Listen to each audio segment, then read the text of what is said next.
चारों तरफ सूखा पड़ा था, खेतों में दरारें पड़ गई थीं और कुएं तक खाली हो चुके थे। गांव वालों के घरों में चूल्हा जलना मुश्किल हो गया था। इन्हीं हालात में अर्जुन नाम का युवक सोचता है, अब इस गांव में रहना ठीक नहीं, रोजगार की तलाश में बाहर निकलना ही होगा। अर्जुन पैदल ही दूसरे गांव की ओर चल देता है। कई घंटे चलने के बाद वह रामनगर नामक बड़े गांव में पहुंचता है, लेकिन वहां उसका कोई ठिकाना नहीं, न पैसे न ही परिचय। अब मैं कहाँ जाऊं?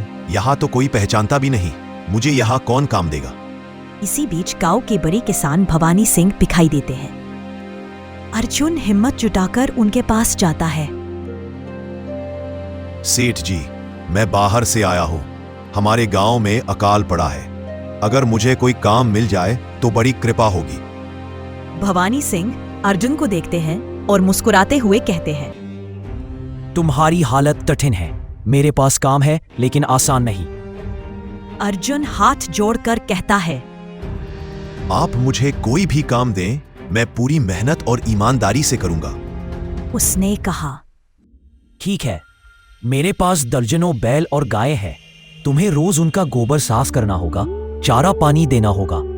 महीने के अंत में तुम्हें कुछ मजदूरी और 2 वक्त का भोजन मिलेगा, साथ ही रहने के लिए गौशाला में जगह भी।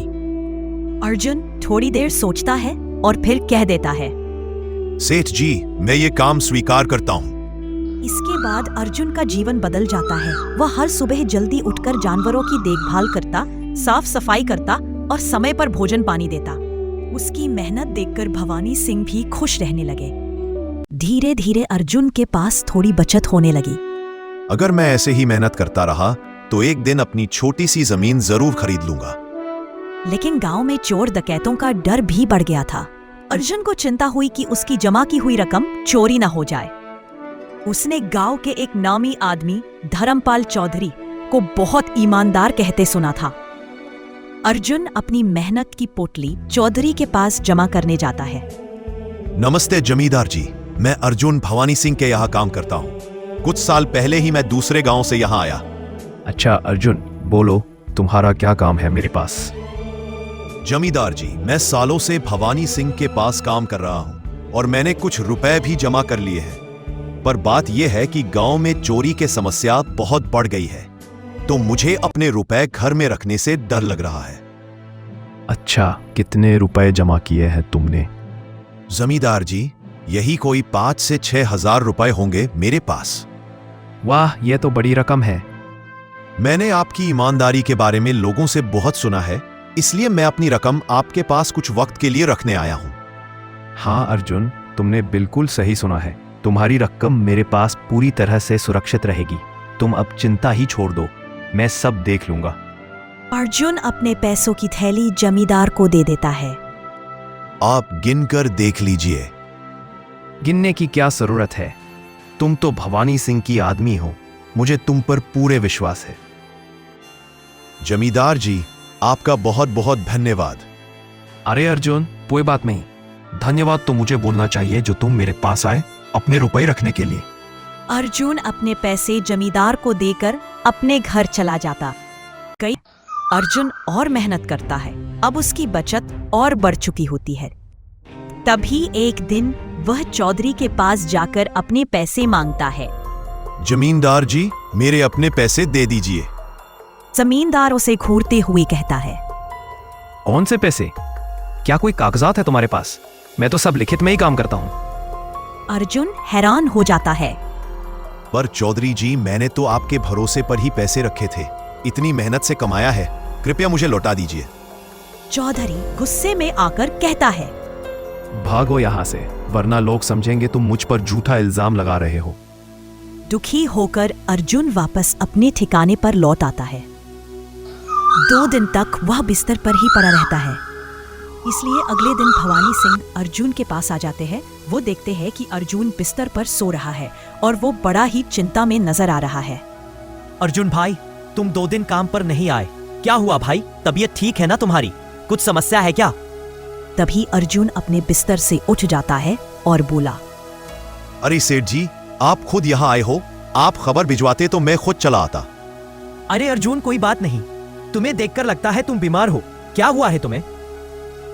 भवानी सिंह, क्या बताऊं, जिस जमींदार के पास पिछले साल मैंने अपने पैसे संभालने को दिए थे, वो आज मुझे पैसे वापस नहीं करना चाहता। वो बहुत लालची इंसान है। वो लोगों को ठग रहा है, और जब मैंने बाद में गिड़गिड़ाना शुरू किया तो मुझे वहां से धक्के मारकर निकाल दिया। अरे बाप रे, ये तो बड़ा ही गंभीर विषय है। मैंने तो जमींदार के बारे में अच्छा ही सुना था, पर मुझे भी नहीं पता था कि वो इंसान इतना गिरा हुआ है। तभी मैं सोचूं हर साल उसकी संपत्ति इतनी ज्यादा कैसे बढ़ रही है। मुझे माफ कर दो अर्जुन, मैंने ही तुम्हें जमींदार के पास जाने को बोला था। गलती तो मेरी भी है। नहीं भवानी सिंह, आप तो मेरा अच्छा ही सोच रहे थे। ये तो उस जमींदार का लालच है।